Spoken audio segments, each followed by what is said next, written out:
नमस्कार विद्यार्थियों, burger college की ऑनलाइन क्लास में आपका स्वागत।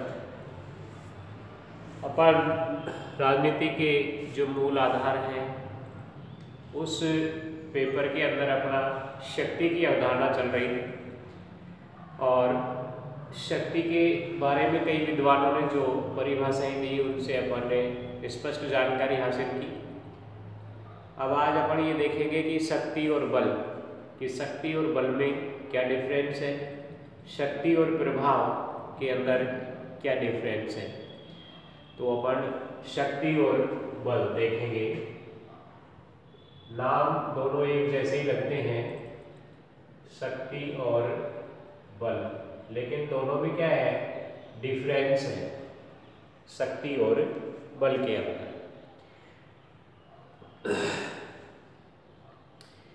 हेराल्ड स्प्राउट और मार्गरेट स्प्रेट जो है, इन्होंने शक्ति का जो अर्थ है वो सैनिक शक्ति बताया। क्या बताया? सैनिक शक्ति। और अपने को पता है कि सैनिक जो शक्ति है वो एक प्रकार से फोर्स होती है। बल, फोर्स मीन्स बल। आइनेस क्लाइड ने भी शक्ति के अपने विश्लेषण का मुख्य विषय जो रखा वो सैनिक को ही अपना पहलू बनाया उन्होंने। मॉर्गेनथाउ ने सैनिक पहलू को अपनी शक्ति की परिभाषा से बाहर रखा और जब कभी ये शक्ति की चर्चा करता है तो उसका अभिप्राय राजनीतिक शक्ति से ही होता है। किससे होता है? राजनीतिक शक्ति से ही होता है। अब सैनिक और बल प्रयोग में अंतर है कि भाई शक्ति क्या है और बल क्या है, इसमें स्पष्ट अंतर हमें नजर आता है। बल प्रयोग शक्ति का क्या है? एक उपकरण है। बल जो है वो शक्ति प्रयोग करने का एक क्या है? उपकरण है। यहाँ हम राजनीतिक शक्ति की क्या कर रहे हैं? चर्चा कर रहे हैं। यदि बल प्रयोग किया जाता है तो वहीं से राजनीतिक शक्ति का क्या हो जाता है?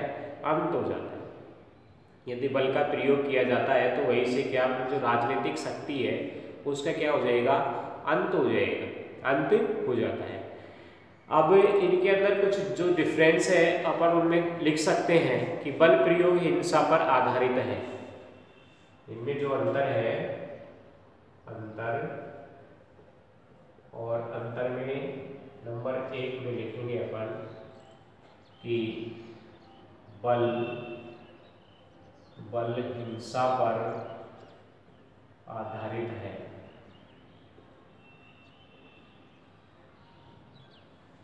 बल जो है वो किस पर आधारित है? वो हिंसा पर आधारित है, जबकि शक्ति एक मनोवैज्ञानिक प्रभाव है। जबकि शक्ति एक मनोवैज्ञानिक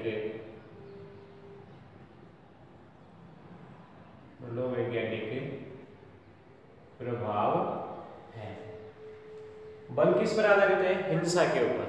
जैसे अपन मान लीजिए पशु को स्टिक लेकर के उनको भगाते हैं, या जैसे पशु की बलि वगैरह भी चढ़ाई जाती है, तो बल जो है वो किस पर? हिंसा पर आधारित होता है। जैसे अपन किसी के साथ लड़ाई झगड़ा करें, बल दिखाएंगे अपन, वो भी एक शक्ति होती है, लेकिन किस पर? वो हिंसा पर आधारित है। जबकि शक्ति एक क्या है? मनोवैज्ञानिक प्रभाव है। जैसे किसी ऑफिस के अंदर अपन मान लीजिए जाएंगे तो वहाँ सीनियरिटी के आधार पर जो पद होते हैं उनमें स्वतः ही उनका मान सम्मान बना सा रहता है। तो एक वो क्या है? एक मनोवैज्ञानिक प्रभाव, एक साइक्लो डिफेक्ट करता है इसके ऊपर।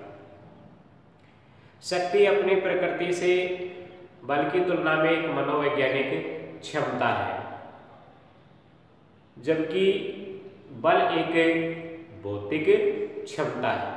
बल एक क्या है? भौतिक क्षमता है। नंबर 2 में अपन ये लिखेंगे। बल की तुलना में शक्ति एक विस्तृत क्या है? अवधारणा है। बल की तुलना में शक्ति जो है वो एक क्या है, विस्तृत अवधारणा है। और कुछ विद्वानों का ये मत है, ये मानना है कि शक्ति में प्रभाव एवं बल दोनों ही पाए जाते हैं। शक्ति के अंदर बल भी पाया जाता है और प्रभाव भी पाया जाता है। कोई तो बल का प्रयोग करता है और कई व्यक्तियों का प्रभाव ऐसा होता है, उनका इंडिविजुअल, कि उनसे वैसे ही कई व्यक्ति मान सम्मान की वो चाहते हैं कि वही इनका किया जाए। जैसे अपन किसी अपने ही परिवार के अंदर देख लेते हैं कि एक तो शक्ति से कोई कार्य करवाया जाए और एक वैसे किसी व्यक्ति को देख करके ही अपन अपने परिवार में भी कोई ऐसे व्यक्ति होंगे जिनका प्रभाव रहता है परिवार के ऊपर, तो उससे ही अपन क्या करेंगे, कार्य करते हैं।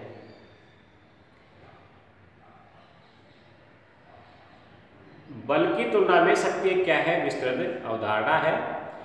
और कुछ विद्वानों का मानना है कि भाई शक्ति में प्रभाव और बल दोनों ही क्या पाए जाते हैं, किंतु अप्रकट शक्ति में बल की तुलना में प्रभाव अधिक होता है, जबकि प्रकट शक्ति में प्रभाव की तुलना में बल क्या होता है, अधिक होता है।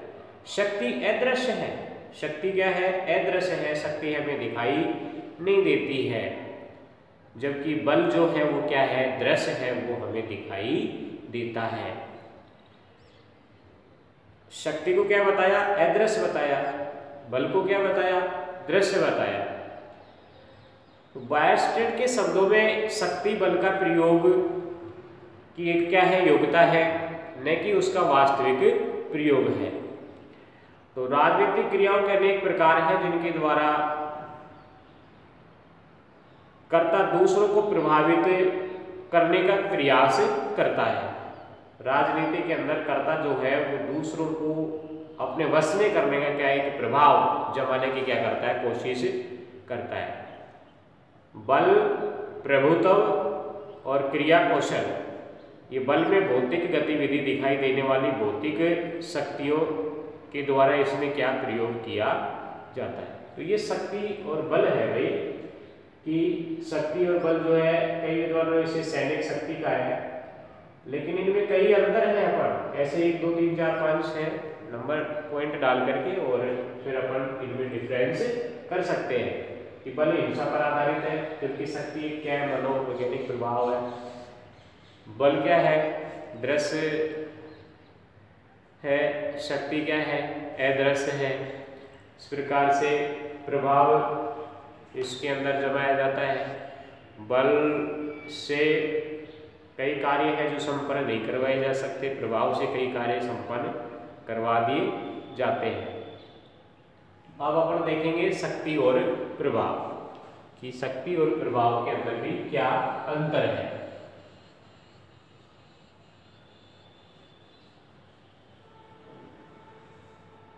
शक्ति और प्रभाव,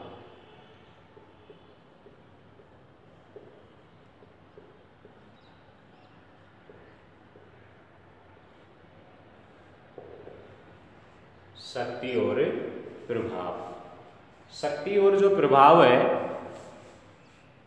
ये एक प्रकार से बल प्रयोग, दंड और हिंसा को निष्कासित कर दिया जाए तो वह प्रभाव बन जाती है। यदि शक्ति से, मान लीजिए पावर जो है शक्ति है, और उस शक्ति से किसका, बल प्रयोग, दंड और हिंसा को क्या कर दिया जाए, निष्कासित कर दिया जाए, तो ये क्या बन जाएगा, एक प्रभाव बन जाता है। और प्रभाव एक बल रहित क्या है, तत्व है। प्रभाव जो है वो एक बल रहित क्या है, तत्व है। इसके अंदर किसी प्रकार का कोई बल नजर नहीं आता है। अब कार्ल जे फ्रेडरिक के अनुसार अपन लिखेंगे छोटा सा इसमें, कार्ल जे फ्रेडरिक के अनुसार प्रभाव गुप्त शक्ति है। प्रभाव जो है वो क्या है, गुप्त शक्ति है।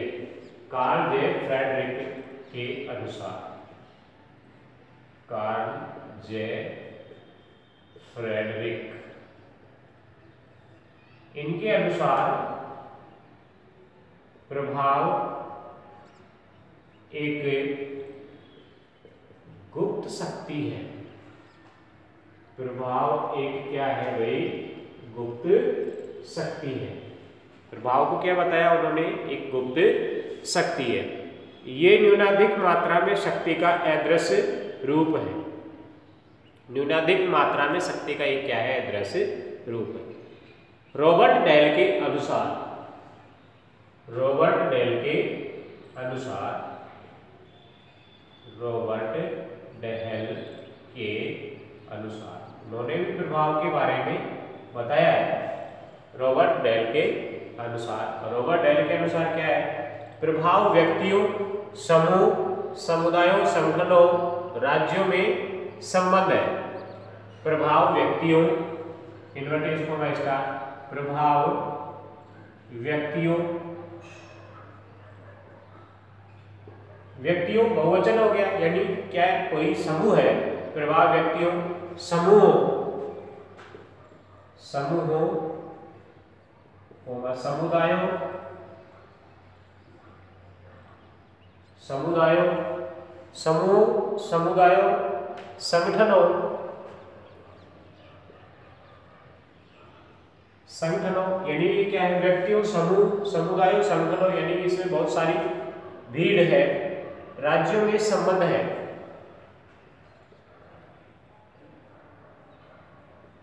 राज्यों में संबंध है। ये रॉबर्ट डेल के अनुसार, रॉबर्ट डेल ने क्या कहा है कि प्रभाव व्यक्तियों, समूह, समुदायों, संगठनों, राज्य में क्या है, संबंध है, जिसमें एक कर्ता दूसरे कर्ताओं को किसी ढंग से कार्य करने के लिए प्रेरित करता है जिसे वे अन्यथा नहीं करेंगे। क्या है भाई कि प्रभाव व्यक्तियों, समूह, समुदायों, संगठनों, राज्यों में क्या है, संबंध है, जिसमें एक कर्ता क्या है, दूसरे कार्यकर्ता जो होता है, कर्ता को किसी ढंग से कार्य करने के लिए क्या करता है, प्रेरित करता है और जिसे वे अन्यथा नहीं करेंगे। राजनीति में जब कोई निर्णय लिया जाता है, राजनीति के अंदर जब कोई निर्णय लिया जाता है तो उस पर मानवीय व्यवहार की अनेक घटनाएं प्रभाव डालती हैं। राजनीति में जब कोई भी निर्णय लिया जाएगा तो उसके ऊपर क्या है, मानवीय जो व्यवहार है वो अनेक घटनाएं उसके ऊपर क्या प्रभाव डालती है। अब अपन जैसे अपन दल कांग्रेस की बात करें कि इसके अंदर मानवीय व्यवहार की कई ऐसी घटनाएं हैं जो इसके ऊपर क्या प्रभाव डाल रही हैं। इस कारण से आज अपन देखते हैं कि कांग्रेस एक पिछड़ा हुआ दल अपने आप में महसूस ही कर रहा है। अब जेम्स मार्क्स इसके बारे में लिखते हैं कि निर्णय लेने की प्रक्रिया के अध्ययन के लिए प्रभाव उसी प्रकार महत्वपूर्ण है जिस प्रकार गति के अध्ययन के लिए क्या है, ताकत है। जेम्स मार्क्स ये लिखते हैं कि निर्णय लेने की कोई जो शक्ति है या निर्णय लेने की प्रक्रिया के अध्ययन के लिए प्रभाव उसी प्रकार महत्वपूर्ण है जिस प्रकार गति के अध्ययन के लिए क्या है, ताकत है। तो प्रभाव और शक्ति में क्या है, घनिष्ठ संबंध है। तो इन परिभाषाओं से अपन स्पष्ट कर सकते हैं कि प्रभाव और शक्ति में क्या है, घनिष्ठ संबंध है। दोनों एक दूसरे को सबलता प्रदान करते हैं, दोनों आपस में एक दूसरे को शक्ति और जो प्रभाव है वो सबलता प्रदान करते हैं। प्रभाव शक्ति उत्पन्न करता है, प्रभाव जो है वो क्या है, शक्ति उत्पन्न करता है तथा शक्ति प्रभाव को और शक्ति किसको, प्रभाव को। शक्ति संबंधों की कोई भी स्थिति प्रभाव की कुछ न कुछ मात्रा के बिना नहीं होती। अब रॉबर्ट डेल ने प्रभाव और शक्ति को संबंधात्मक माना है कि इनमें आपस में क्या है, कुछ घनिष्ठ संबंध है। अब प्रभाव में ये देखा जाता है कि ए वैसे यानी ए कोई व्यक्ति है और वैसे किसी सीमा तक क्या कुछ करा लेता है जो अन्यथा वह नहीं करता। मतलब ए और वे के अंदर ऐसे कुछ संबंध है, ए है जो वैसे कई कार्य करवा लेता है या फिर वो न भी करे, ये क्या प्रभाव। अब वर्चस और भारत के अनुसार शक्ति और प्रभाव दोनों बौद्धिक एवं संबंधात्मक हैं और एक दूसरे को सुदृढ़ करते हैं, आपस में एक दूसरे को क्या करते हैं, सुदृढ़ करते हैं और दोनों में पारंपरिक अनुपूरकता का क्या संबंध दिखाई पड़ता है। कई बार ये जानना कठिन होता है कि किसी व्यक्ति या समूह के व्यवहार में परिवर्तन शक्ति के प्रयोग जो होते हैं शक्ति के प्रयोग के कारण हुआ अथवा प्रभाव के प्रयोग के कारण हुआ है। अब भौतिक बल प्रयोग के साथ संलग्न होकर के प्रभाव भी शक्ति बन जाता है। भौतिक जो बल होता है वो प्रयोग अपन करेंगे उसके साथ संलग्न होकर के वो प्रभाव जो है वो भी क्या बन जाती है, एक शक्ति बन जाती है। तो शक्ति और प्रभाव के अंदर भी अंतर जो है वो स्पष्ट दर्शाया गया है या स्पष्ट हमें दिखाई देता है। नंबर 1 में अपन क्या लिखेंगे, नंबर 1 डालेंगे और फिर नंबर 1 में क्या लिखेंगे अपन कि शक्ति के पीछे कठोर भौतिक बल एवं प्रतिबंधों का प्रयोग होता है। शक्ति के पीछे क्या होता है, कठोर भौतिक बल एवं प्रतिबंधों का प्रयोग होता है। और प्रभाव में आग्रह, विनय और नैतिकता का हमें स्पष्ट झलक दिखाई देती है। जबकि शक्ति की प्रकृति बाध्यकारी होती है। शक्ति की जो प्रकृति वो क्या होती है, बाध्यकारी होती है, यानी मानने के लिए हर व्यक्ति बाध्य है उसके। नंबर 2 के अंदर अपन क्या लिखेंगे कि शक्ति भय और दंड पर आधारित होने के कारण अलोकतांत्रिक है और प्रभाव सहमति पर आधारित होने के कारण क्या है, लोकतांत्रिक है। नंबर 3 में लिखेंगे कि शक्ति के प्रयोग को देखा जा सकता है जबकि प्रभाव केवल अपन अनुमान ही लगा सकते हैं। शक्ति को अपन देख सकते हैं लेकिन प्रभाव का सिर्फ अपन अनुमान ही लगाएंगे। नंबर 4 में लिखेंगे शक्ति और बल प्रयोग भौतिक साथियों पर आधारित होती है, अतः उसका प्रयोग की कोई सीमा नहीं रहती। नंबर 5 में लिखेंगे कि शक्ति एक भौतिक तत्व है, अतः इसे बाह्य तत्व भी कहा जाता है और ये बाध्यकारी होती है। किंतु प्रभाव एक क्या है, नैतिक तत्व है। प्रभाव एक क्या है, नैतिक तत्व है, जिसे आंतरिक तत्व भी कहा जाता है। नंबर 6 में लिखेंगे अपन शक्ति एक बाध्यकारी तत्व है, अतः जिस पर इसका प्रयोग किया जाता है उसे उसकी अनुपालना करनी होती है और उसके पास अन्य कोई जिस पर इसका प्रयोग किया जाता है उसे उसकी अनुपालना करनी होती है और इसके पास अन्य कोई विकल्प नहीं होता है। किंतु प्रभाव अनुनय की मानसिक क्रिया है और जिस पर वह इसका प्रयोग किया जाता है वह इसकी अनुपालना के लिए विवश नहीं होता, अर्थात उसके पास इसकी अनुपालना के अलावा अन्य कोई विकल्प नहीं होते हैं। नंबर 7 में अपन लिख सकते हैं कि शक्ति बाध्यकारी और निर्विकल्प होती है, अतः जिन पर शक्ति का प्रयोग किया जाता है उनमें कटुता उत्पन्न होती है, किंतु प्रभाव नैतिक एवं मानसिक क्या है, एक क्रिया है। अतः स्पष्ट है कि प्रभावित व्यक्ति एवं प्रभावशाली के बीच एक मानसिक सामंजस्य क्या होता है, पैदा होता है और जो अंततः सद्भाव उत्पन्न करता है। क्या करता है, सद्भाव उत्पन्न करता है। तो अपन ये शक्ति और बल, शक्ति और प्रभाव के बारे में जाना। क्वेश्चन बन जाए कि भाई शक्ति और बल में क्या अंतर है, लिखिए, क्योंकि छोटे क्वेश्चन भी आते हैं आपके 4-4 नंबर के जो क्वेश्चन आएंगे उसके अंदर अपने के अंदर वो बोल सकता है कि शक्ति और प्रभाव में क्या अंतर है, वो लिखिए। इनके अंदर फिर अपन इनकी परिभाषाएं कुछ लिखेंगे और फिर उनके अंदर अंतर जो भी दे रखा है वो अपन स्पष्ट कर देंगे। आज इतना।